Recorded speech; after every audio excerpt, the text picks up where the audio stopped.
I think I think it's gonna rock his world. You know, I always say Clive represents the real person in the real world. You know, he watches Game of Thrones and cosplays as Drogo, and so I think that means that if there's a zombie world, that means there's a werewolf world. That means there's vampires. That means there's Santa Claus, potentially a tooth fairy.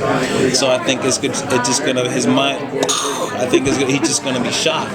And in terms of finding out that Liv all this time has been a zombie, it's gonna really test their friendship and test their bond. You know, they have grown really, really tight. You know, over this year and a half, however long it's been, over this case of being successful. But I think it's going to be pretty shocking, pretty devastating for him, and especially when there's certain ramifications that comes with that, because she was his biggest deterrent in solving the Meat Cute massacre, which really, really could have made his career. He was right, but the only person that kept him away from that is Liv, being Major's alibi and keeping, even in terms of switching out the results of the first of those brains that he tested, as Mrs. Suzuki gave him. So I think it's just going to be a ton of emotions. I think it's going to be shocking. I think he'll be devastated, but it's whether or not he can get past that. So I think if that were to happen, we'll see. I think it'll be fun to play. When do you think he should find out? I think he should find out whenever he finds out, it should happen in an honest way. It shouldn't be something that you get smacked. It just comes out of nowhere. I think they've been so patient with the build-up of it. I think stay the course. Stay the course. It just shouldn't come out of nowhere. Just smack him in the face. And I think it should be high stakes. When he does find out, it should be some dire circumstances. I think that'll be interesting to play. Is he going to be involved at all in uncovering or investigating what happened in the basement at Max Razor? Is he going to be? Right now he hasn't. Clive has no idea that that's even happening. I think there's things that he has to. The Chaos Killer and the Meat Cute Massacre are the two things on his plate right now, and obviously we know the Chaos Killer is linked to the whole Max Razor things as the audience. But whether or not he finds that out or not, I don't know.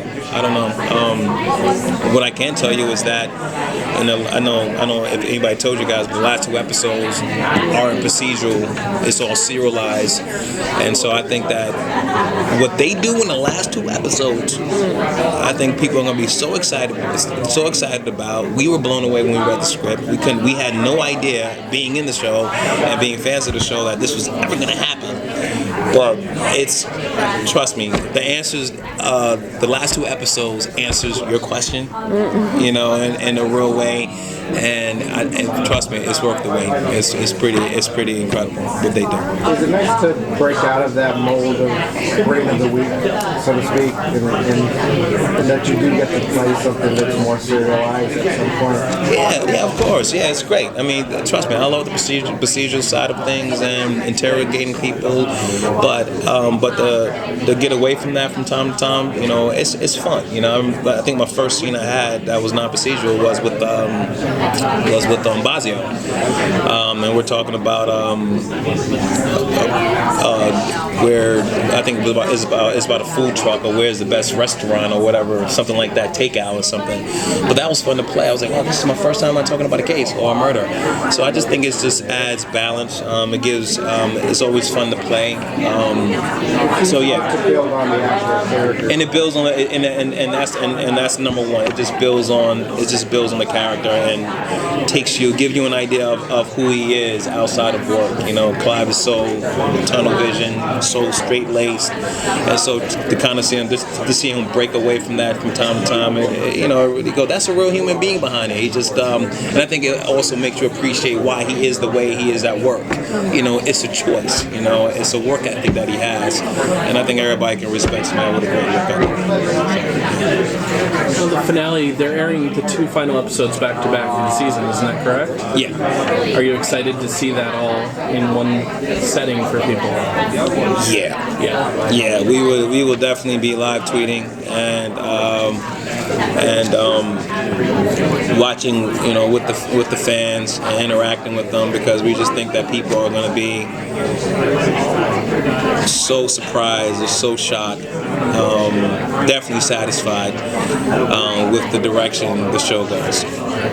And so you're excited season 3 is coming as well? Oh yeah, we found out on set, so going to work the next day, everybody was like skipping to work. It was just great to know, like, oh, okay, got some type of, just not to have that, just to have that peace of mind, versus going home and then you sit there like, you just don't know, especially, condition for something else and all this other stuff, and we all want it to come back, but you don't know, you don't have that control, but to kind of have that peace of mind and working with the crew. We have a great crew, and we're not saying final goodbyes. We know we're going to see each other back in July. We're with each other 14, 16 hours a day, so obviously it gives our crew security as well. So it was great. It was great to find out about it. With Clyde maybe finding out about Liv one day, how does he rationalize her behavior now? Like, he's mentioned it a couple times this season, like, those mood swings of hers. Yeah. How does he, what does he think of her, I guess,